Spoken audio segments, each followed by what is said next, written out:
sunny skies by afternoon. Can't rule out a spot shower for the North Country.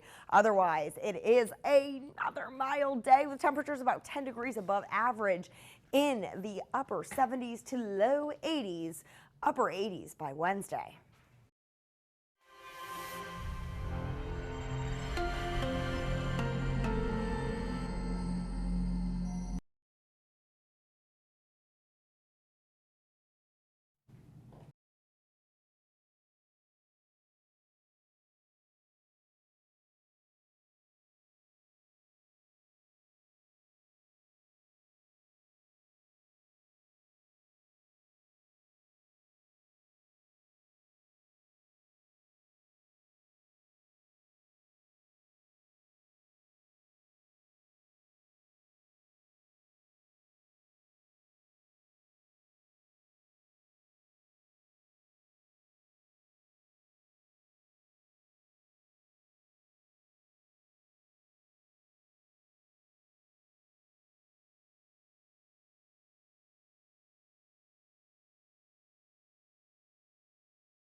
You're watching local news that matters.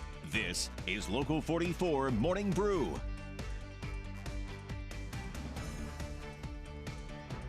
Good morning. It's Tuesday, May 18th, and welcome to our show, Local 44 Morning Brew. I'm Libby Farrow here with Courtney Adelman. Good morning. Coming up, Burlingtonians still have to cover up. Hear why some leaders in the Queen City don't think the time is just right to remove masks. Then, New York counties influence the state itself. How 6 executives contributed to the change on the mask order in the Empire State. The president called it the China virus, and it was a concerted effort to attribute blame for COVID on Asians. Addressing violence against Asian Americans. What Vermont is doing to create a safer state for everyone. All right, well, we got Haley upstairs on our Trex weather deck to give us a quick look at the forecast. And to me, it looks gorgeous. How's it feeling, Haley?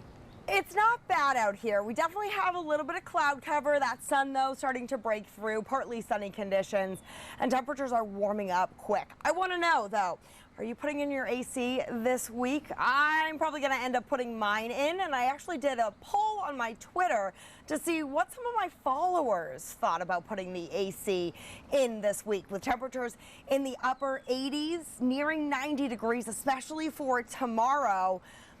A lot of folks actually agreed with me. Putting in the AC this week, it's definitely needed. Saw over 60% of folks say, yeah, the AC definitely something I'm gonna do.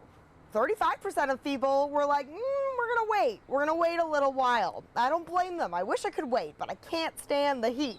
Temperatures this morning starting off at 63 in Burlington, 65 for Plattsburgh, 54 in St. Jay, and 55 in Lebanon. And today top temps are climbing into the upper 70s to low 80s. I think we're gonna do that 80-degree mark again, just like yesterday. And clearing out the cloud cover that we're seeing now, giving way to a pretty pleasant day. We'll have your full forecast on that heat coming in tomorrow in just a few minutes. Till then, ladies, back over to you. Well, in the Queen City, the mask mandate will remain in place. This comes as the Burlington City Council says it's too soon to ditch the masks. Local 44's Jolie Sherman tells us why we'll have to wait a bit longer. From the very beginning of this pandemic, the city has led on a simple belief that in a global pandemic, local actions matter. Between high vaccination rates and low case counts, Burlington Mayor Moreau Weinberger said Friday he was in favor of lifting the mask mandate. Chittenden County basically leads the country as one of the top performing counties in the top performing state in getting vaccine out and into the arms of Chittenden County residents. He instructed the council to act Monday night. While Chittenden County sees 77% of the eligible population vaccinated, council members said they were concerned about the 49% of 18 to 29-year-olds who are likely only half vaccinated.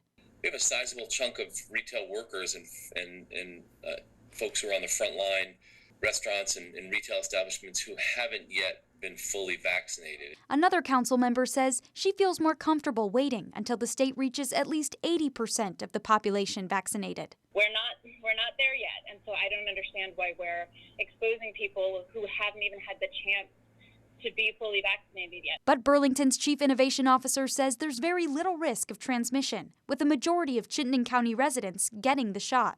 The first dose is the critical dose. It is the dose that really makes a huge difference in health outcomes. While the city saw cases in the single digits Monday and a steep decline in viral prevalence in wastewater, the council voted in favor of waiting until June 7th.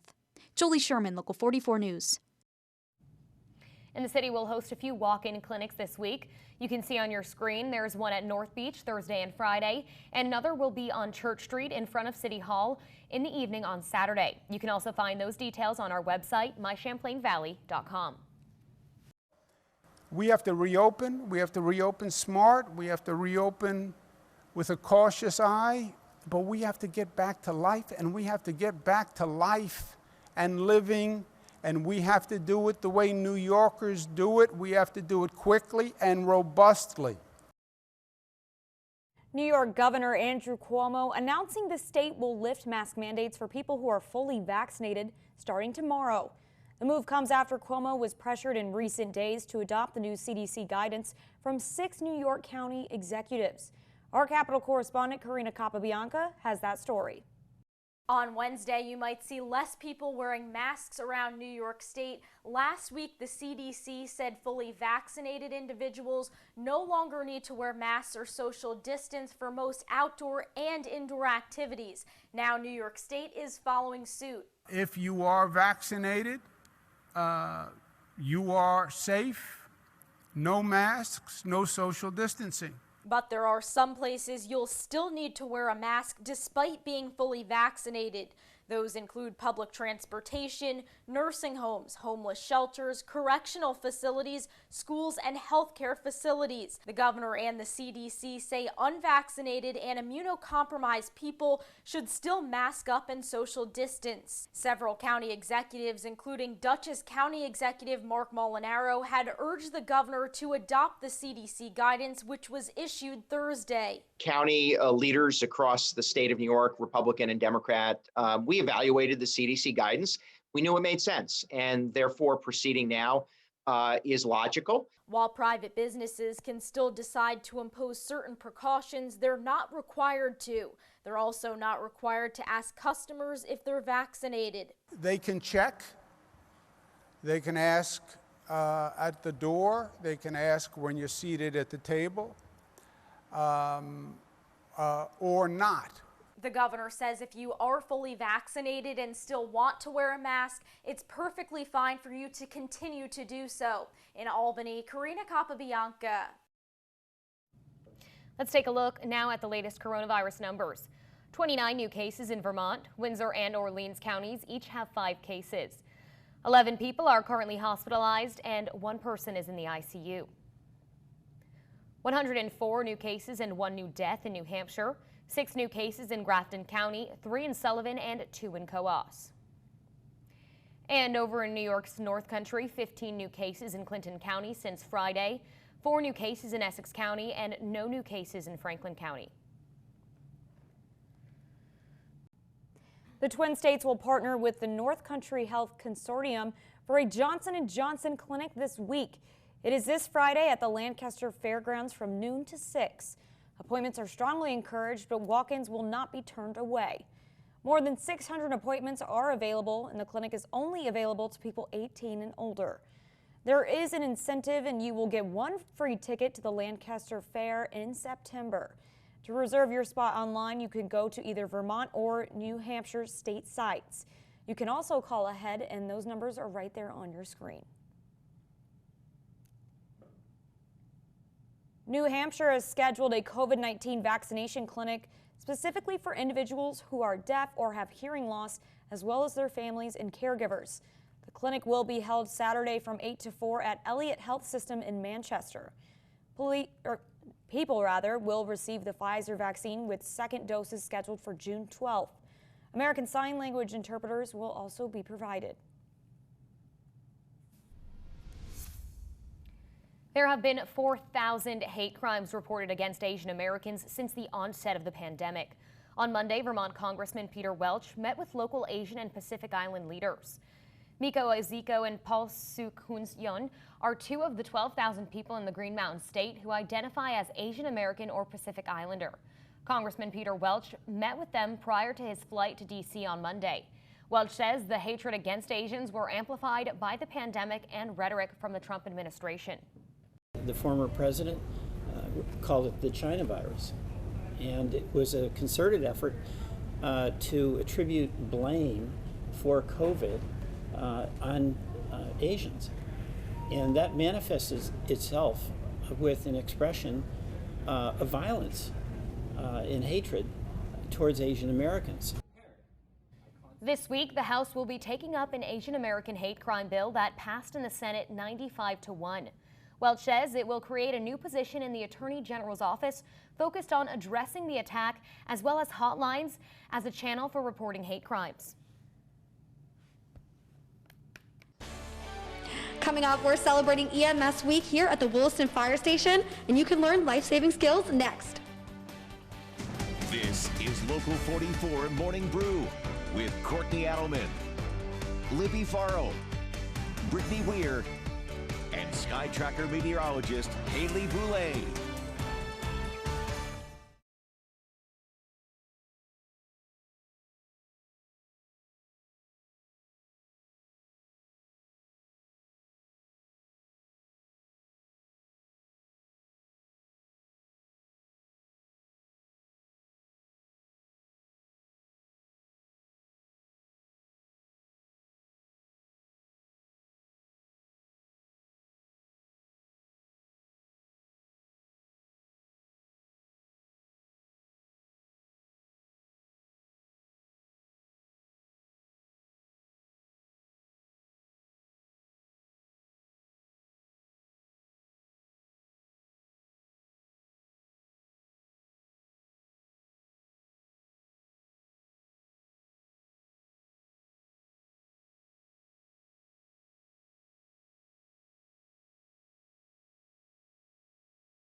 Now, meteorologist Haley Boulay with your Sky Tracker forecast.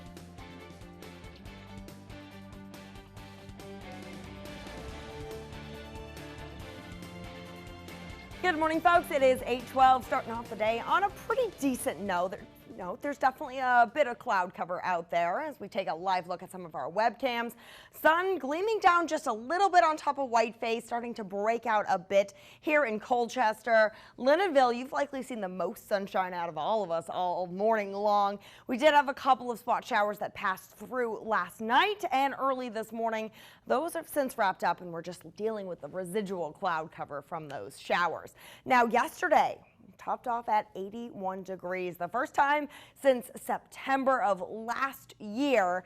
81 degrees average for this time of year is right around 70. Now, as we move into tomorrow's forecast, those temperatures are going to be even further from average, closing in on the record, which is 91 degrees. That was set back in 2017. So potentially we could see some record-breaking warmth. I don't think we're going to get quite to 91, but 90 is definitely a possibility for us, especially for folks living in the Broad Valleys. And there's that sunset. 8:17 p.m. tonight. Now, we are seeing a cold front pass through today. That's bringing us a bit more cloud cover. Saw some spot showers early this morning, but we're actually drying up and clearing up as an area of high pressure takes control of our forecast for Wednesday. Wednesday, though, unfortunately comes with that spot shower chance, just like the rest of our sunny, beautiful days. Same story for Thursday, with just a little bit more cloud cover. Cranking up the heat, though. We'll talk about how high in just a sec. Out there for today, it is a mix of sunshine and cloud cover at this point, wrapping up the shower chances, but we will see a few more pop up, especially in the mountain peaks for the afternoon. You can see them right there, kind of similar to what we've seen the past few days, with the mountains acting as a little bit of a force to kind of bubble up a few clouds and spot shower chances. Today, top temps climb to the upper 70s to low 80s. I think we're going to do it again today, and our winds are out of the south. Dew points comfortable back into the 40s. Overnight and into to Wednesday, I should say, we will see clear conditions starting off the day with temperatures in the 50s and 40s, another mild start, but we are going to see clear skies and that sun beating down right on us through Wednesday. Temperatures warming up quick into the upper 80s, even nearing 90 in a few spots, especially our Broad Valleys. Wouldn't put it out of the equation to see 90 degrees for Burlington. It would be the first 90-degree day since August of last year. Spot shower chances through Thursday, more appreciable rain as we look Friday and into Saturday. Hey, that's your latest check of the forecast. If you missed anything, mychamplainvalley.com, or you can scan the QR code you see on your screen to check out our new app. Ladies. The Williston Fire Department is sharing emergency medical demonstrations on their social media for the next few days to celebrate EMS Week. This year, the theme is caring for our communities. Local 44's Brittany Weir is live now in Williston at the fire station with more. Good morning, Brittany. Good morning, Courtney. Yep, I'm still here at the Williston Fire Station. We're learning all about EMS Week and videos and stuff that you can use to help yourself and maybe your friends and family. That's going to be available on the Williston Fire Department's Facebook page. So I'm joined here again with Tony and Prescott, and they are going to show us another emergency skill that we should know. So good morning, guys. What are we diving into next? So next we have our AED. When you have someone in cardiac arrest, doing CPR is the key thing that's going to help their survivability. The next thing you want to do is access an AED if possible. Okay. So if you are calling 911, the dispatcher might ask you, is there an AED present? If so, you do want to access that device because doing CPR is going to prime that heart to get it to go. But it also needs that electricity to jumpstart it. So Prescott's going to access our AED that we have here. Okay. And the nice thing about these AEDs is it gives you a step-by-step process as to what to do. I was going to ask that because someone might be nervous when they see this, what to do and how to use it. Absolutely. So once you turn it on and you apply the pads, it gives you prompts, verbal prompts as to what to do next. And the nice thing is it also has a visual on the AED as well to follow, which is really, really nice and handy. So now that Prescott has the pads on, he would be doing CPR or someone else would be doing CPR, and then you would turn on the device. And then the device will tell you, shocking, analyzing, give you all the prompts that you need to know and to follow, which is super handy. Yeah, make people feel comfortable as they're using it. So once you put the pads on, you said you still continue to do CPR until it prompts you otherwise? Absolutely. Yep. Okay. Yep. You just follow along, and it will tell you everything that you needed.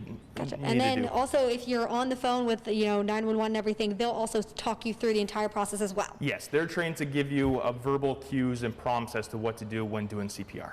And then something we have here in Williston that we were just talking about a little bit earlier before we went live, is that we have kind of a map of where AEDs are. You guys know where AEDs are throughout the community, right? Absolutely, yeah. We have them mapped out, and we have a town AED registry. It's Pulse Point AED, where people can upload AEDs, and we can go and upload them as well into our registry, so we know where these are located throughout the town. And why is something like that helpful? Just for this very reason, if someone goes into cardiac arrest, knowing where the closest AED is super helpful for the individual's survivability if they are in cardiac arrest. Awesome. Well, thank you so much, and thank you for showing us how to use the AED. And again, if you guys want any of this information, you can find it on the Williston Fire Department's Facebook page, and then you can also find it on our website, which is mychamplainvalley.com. We'll have all that right there for you, right there on that website. But for now, reporting live in Williston, Brittany Weir, Local 44 News. All right, thank you, Brittany. The Vermont Agency of Transportation is making improvements to the roads in Burlington and Winooski. The contract will cost more than $2.5 million. Later this week at around 7 p.m., you can expect to see construction workers along the Winooski Circle, and they will be out there all summer long. 26,000 vehicles travel through the Winooski Circle in one day, and drivers may experience a few bumps in the road, but the Vermont Agency of Transportation is about to fix that. The project in Winooski will cost $1.3 million, and the project manager at VTrans said the goal of the project is to make it easier for drivers and bikers by smoothing out the road. Be patient with the workers that are out here and just pay very close attention to the different traffic patterns, because between one night and the next, there's a very likely chance that it's not going to be exactly the same as the night before. Hope to have the project complete in Winooski and Burlington by the beginning of October. Local news that matters on Local 44 News.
Local news that matters on Local 44 News.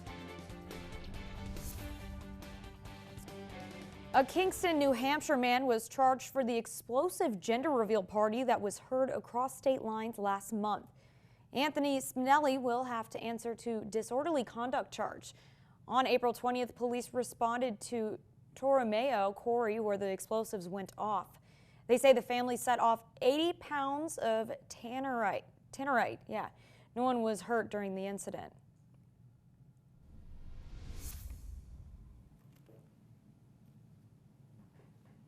And we are just a few weeks away from what could be a groundbreaking report to Congress about UFOs. Declassified videos and mainstream media attention have brought a subject long considered on the fringe into public focus like never before.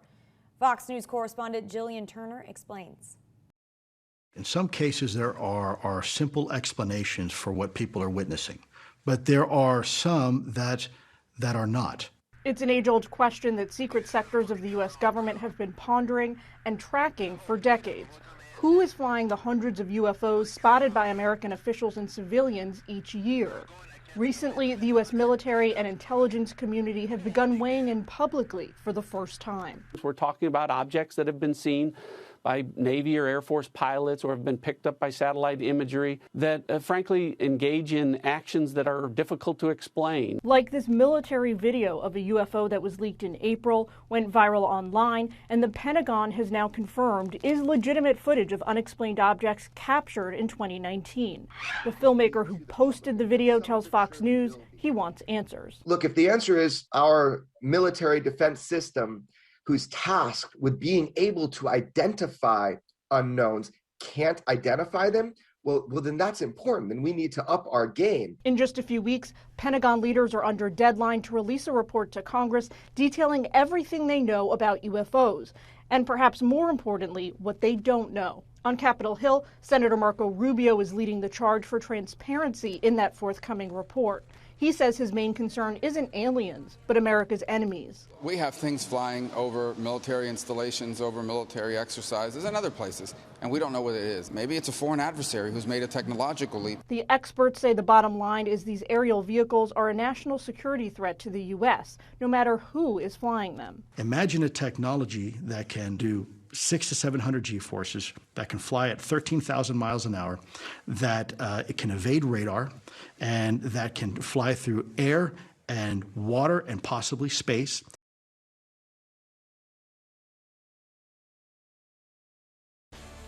Local news that matters on Local 44 News.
Good morning. Happy Tuesday. I'm Courtney Adelman. Police are looking for a man who was acting inappropriately at the Bolton Potholes swimming area on Sunday. Witnesses say a man was naked and touching himself around 1:30, and when he was confronted, he apparently took off. The man was described to be in his 40s with darker facial hair and a, quote, beer belly. They say he was seen leaving in a dark-colored Chevrolet or a GMC truck. A sex offender is released from the Vermont Department of Corrections. 22-year-old Stephanie Duvall is heading back to Burlington after serving time for sexually assaulting a minor. She will be registered as homeless, but will have to keep in contact with the Vermont Sex Offender Registry to confirm her location. If Duvall were to reoffend, her victims would most likely be 14-year-old boys that she knows. Now, meteorologist Haley Boulay with your Sky Tracker forecast.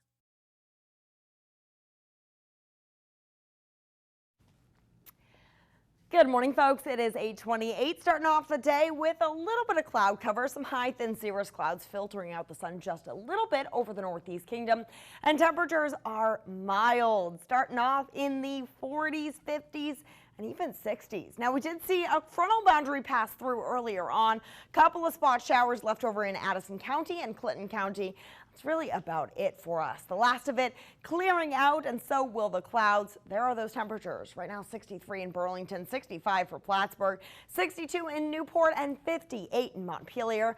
The clouds will fizzle out, giving way to partly to mostly sunny skies this afternoon. There is a spot chance for a shower over the higher elevations, especially in the North Country, as top temps reach the upper 70s to low 80s today. A very pleasant day, above average temperatures through the end of the work week.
You're watching local news that matters.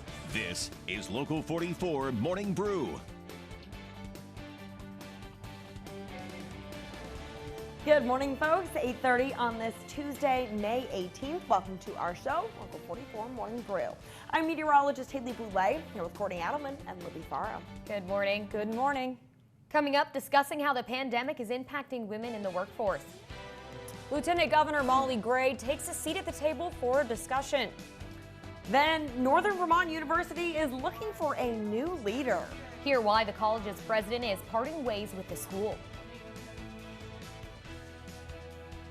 All right, but up first, a look at the weather. Haley, I can't believe we're going to see 80 degrees. Yes, we saw it yesterday. Yeah. So yesterday, and even closing in on 90s in a few spots. Before you guys go, I want to know, are you going to put in your AC this week? Mine's already done. Already All done. mine in. Not Already yet.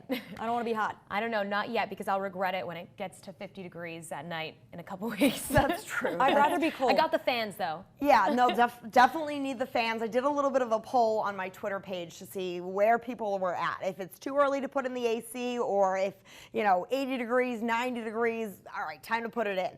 And so far, the overwhelming vote is yes. It is time to put in the AC this week. 64.7% of you decided, hey, yeah, it's a little bit too hot for comfort, liking that cool sleeping weather. 35% though said no, it's still too early. And I don't disagree, but I also am going to regret it at 7 o'clock when I'm trying to go to bed tomorrow night and it's 90 degrees with the sun blaring in on us. Hey, temperatures starting off at 65 in Plattsburgh, 63 in Burlington, 58 in Montpelier, and 54 in Saranac Lake. The radar has a couple of spot showers out there. Mostly it's just cloud cover for us, eventually clearing out this afternoon. And there it is, temperatures climbing into the upper 70s to low 80s. I think we may see a 90-degree reading around the region tomorrow. We'll track out who it could be for in just a few minutes. Ladies?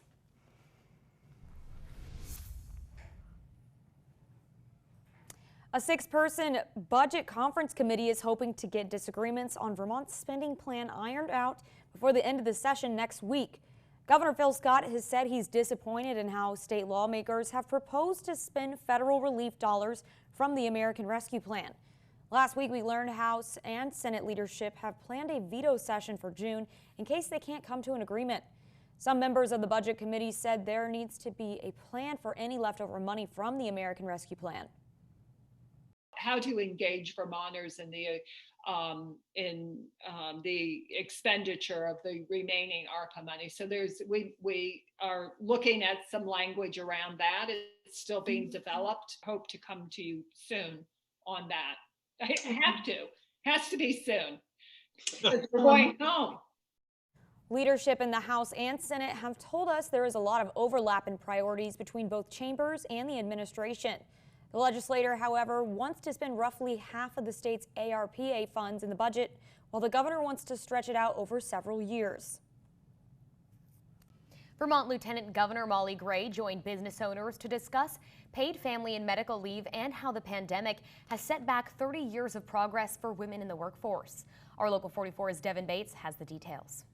I have found navigating systems and supports for elder care to be the most challenging, time-consuming, frustrating, and confusing set of issues that I have ever had to face. Liz Gamache is a former mayor of St. Albans, but on Monday she spoke from her perspective as a caretaker. She said if there's one thing we can all agree on, it's that everyone is getting older. Still, she said the challenges of elder care are rarely discussed as much as they should be, and in one of the oldest states in the nation, that could eventually have a broader effect on Vermont's workforce. Caring for elderly family members will increasingly fall to midlife adults who are also caring for children and sometimes grandchildren, while often struggling to stay in the workforce. To stay in the workforce, caretakers have to rearrange work schedules, cut back on hours and pay, take leaves of absence. Meanwhile, the pandemic has set progress back on women in the workforce and led to $64 billion in lost wages and economic activity. On average, 1 in 4 women in the United States return to work within 2 weeks of giving birth.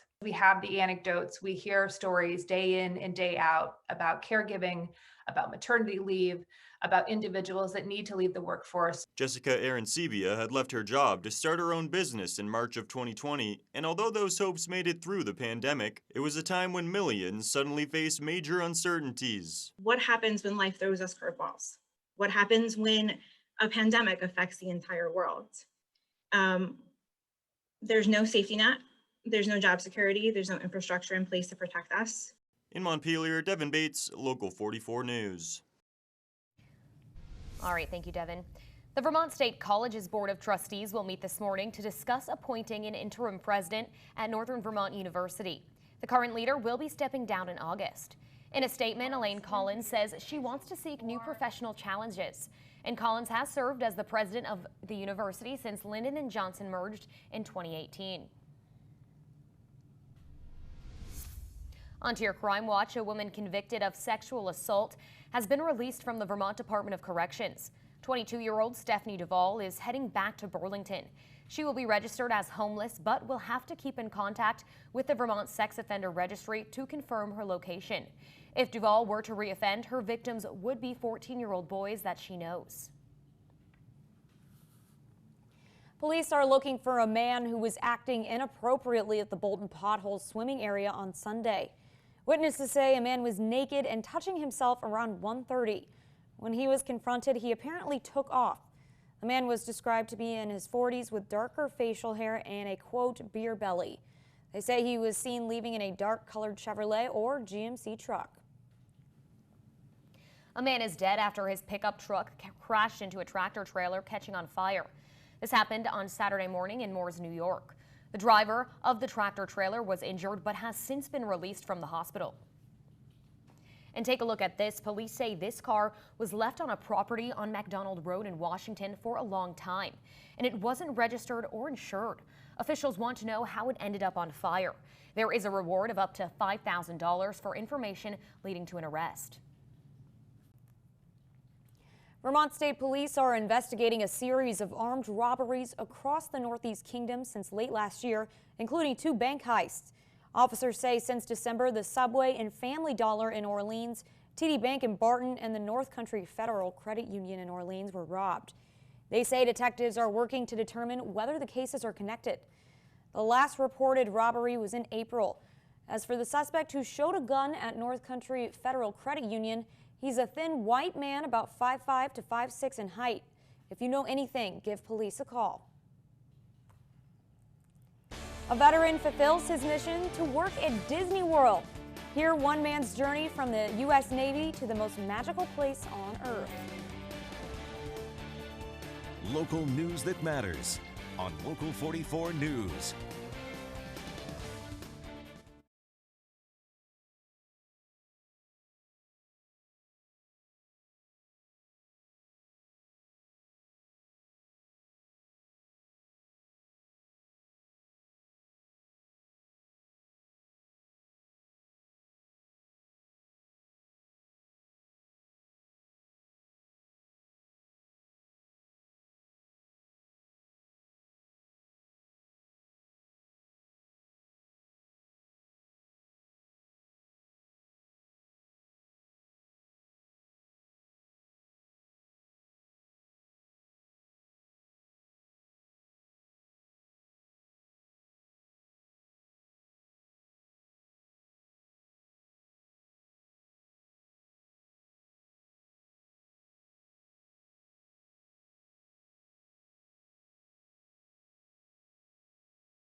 Now, meteorologist Haley Boulay with your Sky Tracker forecast. Good morning, folks. It is 8:40, starting off the garden forecast, because I know a lot of you are getting ready to plant, itching to plant, getting the gardens ready to go. Temperatures starting off in the upper 50s and eventually climbing into the upper 70s to low 80s. It's a partly sunny day with a mix of some cloud cover, some sunshine, so it might be a nice day to get out there and really pull up some of last year's roots, do any tilling that you have to do, or planting even, especially in the Champlain Valley. I think we are past that frost threat. But outside of the Champlain Valley, keep in mind that that average last frost is May 31st. There's definitely been plenty of cold nights even this week for places like Saranac Lake up through the Northeast Kingdom. Hey, average for this time of year, 70 degrees. We're about 10 degrees above average. Yesterday's forecast, we were looking at the mid-70s, ended up at 81 degrees for a high. Now, nowhere near the record of 91, but I just checked the record for tomorrow, which is our warm day this week.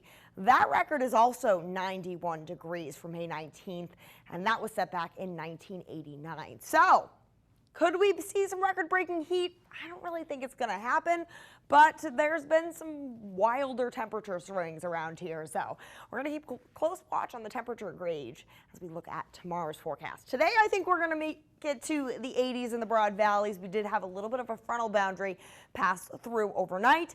That's why we have a lot of cloud cover out there this morning, but giving way to some sunshine through Wednesday's forecast. That's when the heat is really going to build. And then partly sunny skies for Thursday, a little bit more cloud cover and an afternoon spot shower chance. No real frontal boundaries to track out. Future Tracker does show the clouds eventually clearing out this afternoon. We're going to call it partly to mostly sunny skies, and a spot shower chance is possible, especially in the higher terrain of the Adirondacks. Temperatures, there it is, upper 70s to low 80s. We did it yesterday. I think we can do it again. But the best part about all of this warmth is it doesn't come with humidity. It's just heat. So we're in the 40s for dew points. Normally when we get into the 60s, 70s, that's when things get really uncomfortable around here. But none of that with this heat. Winds out of the northwest at 5 to 10. Overnight, clearing out the clouds, and morning lows starting off very similar to where we are today in the 50s and 40s. Looking at a scorcher of a day for your Wednesday. Mostly sunny conditions, maybe a few fair weather clouds to bring some relief this afternoon. Maybe a spot shower or two, but there it is, 87 degrees in Burlington. Likely going to be one of our warmest days we've seen all year long, and that heat is only lasting for a little while. Mid-80s back for Thursday, still above average, but returning to cooler seasonable by the weekend, bringing that chance for rain too. The latest check of the forecast, if you missed anything, mychamplainvalley.com, or you can scan the QR code you see on your screen to check out our redesigned app. Ladies? All right, thanks, Haley. In safety matters this week, the Williston Fire Department is sharing emergency medical demonstrations on their social media for the next few days to celebrate EMS Week. This year, the theme is caring for our communities. Local 44's Brittany Weir is live now in Williston at the fire station with more information. Good morning, Brittany. Good morning, Courtney. Just like you said, we have been celebrating EMS Week all morning long here at the Williston Fire Department, but you can continue celebrating for the rest of the week if you log on to their Facebook page and see all these educational videos and get all that information to help maybe, save a life. And so I've been joined here all morning long with Tony and Prescott, who have been showing us, you showed us some CPR, and then you showed us how to use an AED, and now what do we got next for everybody? All right, so to wrap things up this morning, we're going to talk about bleeding control, which is something that's not a lot of people think of. Accidents can happen in the workplace and the home at any time and can involve a traumatic bleed. And something that we do want to preface real quick, guys, this is fake. This is just a little, add-on thing we have here. So if you get a little squeamish, it's fake. Absolutely. Now, if it were to be real, the first thing we'd want to do is activate the 911 system. So have that person either shout to somebody or work to call 911 themselves. At the same time, though, what my partner here can do is apply direct pressure himself onto that wound. That's going to stop the bleed initially. He then, or if I'm around, he can find a substantial bandage. So we want something fairly beefy. If you have an EMS kit at home, some kind of personal first aid kit, try to make sure you have something fairly substantial for bandaging. You're going to go ahead and apply that. So he's going to put that on there. We can apply that. If the bleeding continues through that bandage, you can get a secondary bandage and keep that first one right there. Don't take it off. Okay, keep it on. Yep. Next bandage is going to go right over it, and that direct pressure again is going to continue. At that point, if the bleeding continues, we have one final option here. All right.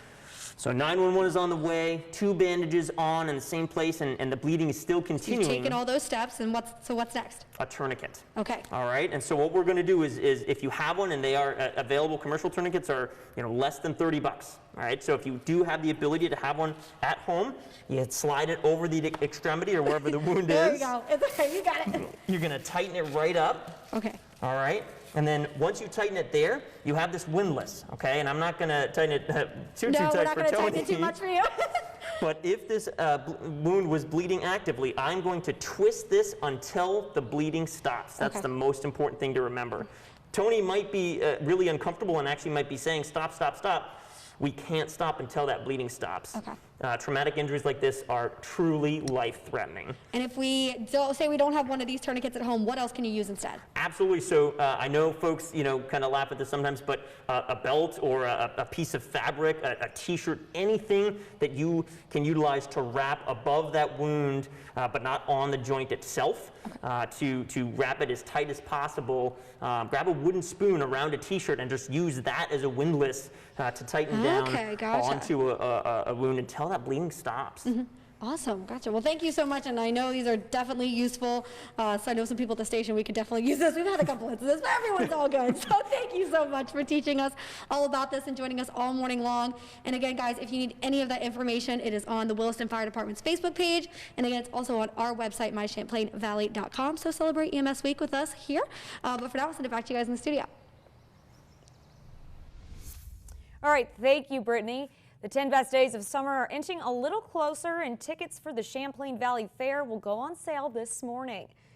Last week, we told you the fair would be returning this year, but there will be some differences, such as no large-scale concerts at the grandstand. Tickets will go on sale at 10 a.m. on the Champlain Valley Fair's website, or you can get them on site on any date of the fair, which will run from August 27th to September 5th. On Armed Forces Day, the cast and crew at Disney's Magic Kingdom took a moment to honor one special veteran who's helped put magic in Magic Kingdom. Andrea Jackson has that story from Orlando. Good morning, my name is Alex. I work here at Magic Kingdom.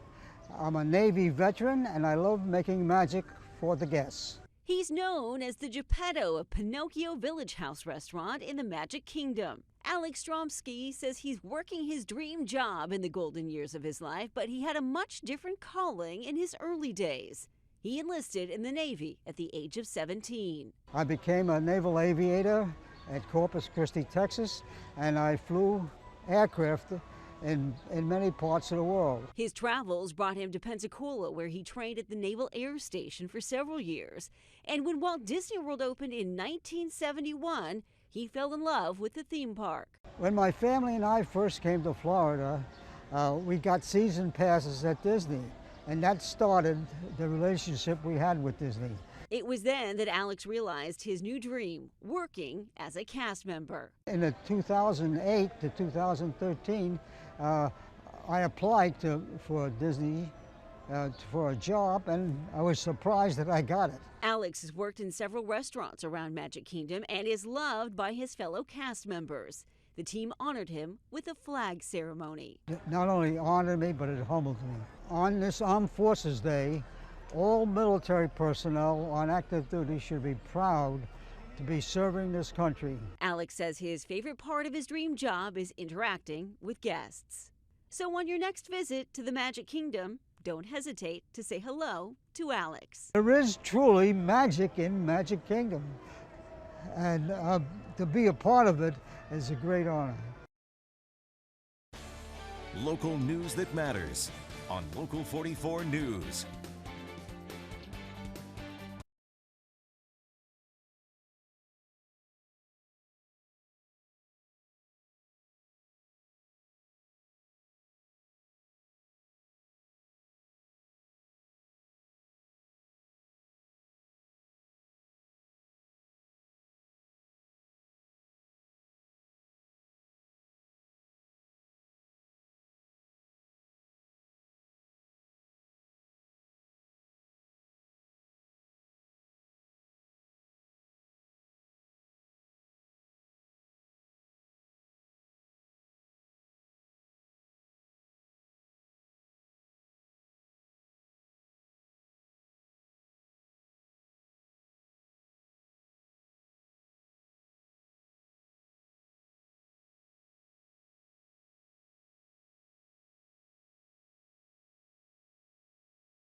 You're watching local news that matters.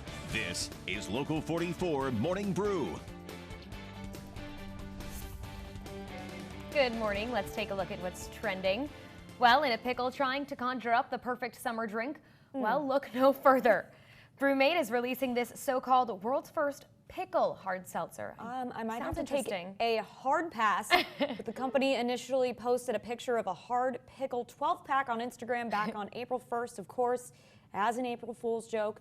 But they're deciding now that they want to partner with Crook and Marker to make the spiked seltzer a reality. The two companies reported each will contain 5% alcohol and 100 calories. Only 10,000 12 packs will be produced. I just can't believe this right now. And should hit the shelves sometime this summer. It's like pickleback shots. Have you ever had those? No, because I don't know. I love pickles, but I don't know about a seltzer. And I do like the pickleback shots, but again, seltzer's like, I like that's pickles. like drinking. I like to eat pickle pickles. juice. Yeah, same. Not drink them, but maybe we'll try them. Yeah. Well, Ariana Grande adds a 8th ring to her list. And a Beatle shares some of his wisdom. For the latest on what's happening in Hollywood, here's Jason Nathanson. It doesn't always have to be Boys to Men. Hello? Tonight, it's Boys and Blackish. Boys to Men guest star on the season finale of the ABC sitcom, and the group Sean Stockman tells me he's been a fan of the show from the beginning. It tackles real-life issues that people struggle with, go through, laugh at, cry to today, which makes it relevant. ABC announced last week that Blackish will end after next season. She sang about 7 rings, and now she has a wedding ring. Pop music superstar Ariana Grande is a married woman. She and real estate agent Dalton Gomez got hitched in a secret ceremony over the weekend, her rep confirms to ABC News. The two got engaged in December and have been dating almost a year and a half. We realized, we were writing songs that were memorable, not because we wanted them to be memorable, but because we had to remember them. Sir Paul McCartney spilling all of his musical secrets. The former Beatle will sit down with legendary music producer Rick Rubin for a 6-episode Hulu series that'll cover the entirety of McCartney's musical career. McCartney 321 will debut July 16th. And happy birthday today to Tina Fey. The actress, writer, and producer is 51. And that's what's happening in Hollywood. I'm Jason Nathanson, ABC News, Los Angeles.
Good morning and happy Tuesday. Thanks for joining us. I'm Courtney Adelman, joined here with meteorologist Haley Boulay and Libby Faro. Good morning, everyone. Good morning. Well, it's that time of day. It's birthday time, and we're celebrating your birthdays with you every morning right here on Local 44. Today, we're doing a special shout out on behalf of Local 44's Brittany Weir. She wants to wish her older brothers, James and Joe, a very happy birthday. Woohoo! Happy birthday, Yay. James and Joe. I've only met Joe, but yes, love him. I'm sure Great James guy. is just as great, if not, they're twins. They're twins, and they're Yeah. both turning 27 years old today. So you can see here, they're all posing in front of the Rocky statue in Pennsylvania, and that's where their family is from. Yes. Love it. Happy birthday to both James and Joe. And we want to celebrate your birthdays and anniversaries too, but we can't do them unless you send them to us. Birthdays at mychamplainvalley.com. Give us all the details like names, how old, if it's an anniversary, how many years married, where that person lives, and we'll do it at this time every day. I think they might be in Disney World today. Yeah. I Happy think she told me that they were in Disney World. So. I do remember her think mentioning so. that. I'm not No sure if they're better still there, place to but they celebrate are. a birthday. Then they should go say hi to Alex. Yeah, the Yeah, veteran. exactly. Exactly. All right, hey, let's take a look at the weather before we go. All right, we did the poll. We have the final results. Yes, a lot of people are putting in their AC over the next couple of days because temperatures are getting hot. Let's take a look at that 7-day forecast. 87 degrees. There may be a few spots that reach that 90-degree mark Wednesday. Today, we're decreasing the clouds, giving way to sunshine, but a warm stretch all the way through the end of the work week. All right, thanks for joining us here on the Morning Brew. Have a great Tuesday, and we'll see you right back here tomorrow.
I'm excited about it. I mean, it's interesting because, like, I mean, when was the last time we had a body show up in Chittenden County like that? Yeah.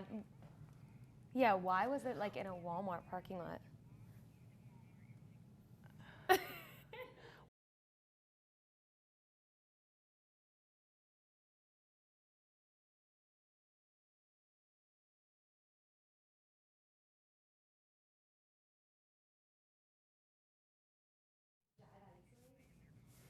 And yeah, you can't die like that. I'm curious. So like planned? But why wouldn't they tell us, even if it was a suicide or not? I don't know. All right. All right, 3, 2, 1. Whether it's a pup, cat, parrot, or hare, there are plenty of wonderful pets out there. See which one is featured in this week's Forever Home tomorrow. I see what you did there. It was very cute.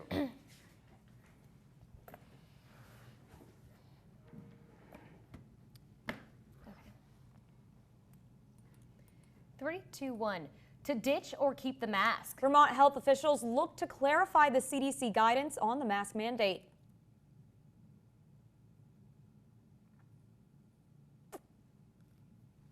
amazing.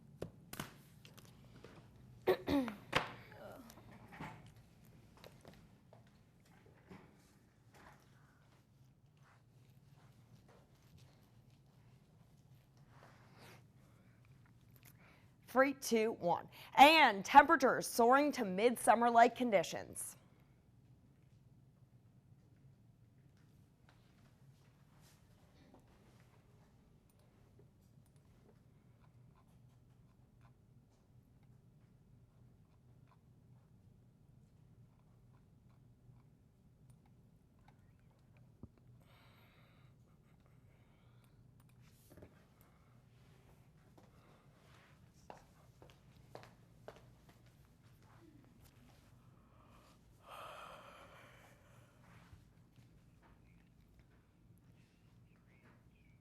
Hey, good afternoon, everyone. For today, temperatures making a run into the upper 70s, nearing 80.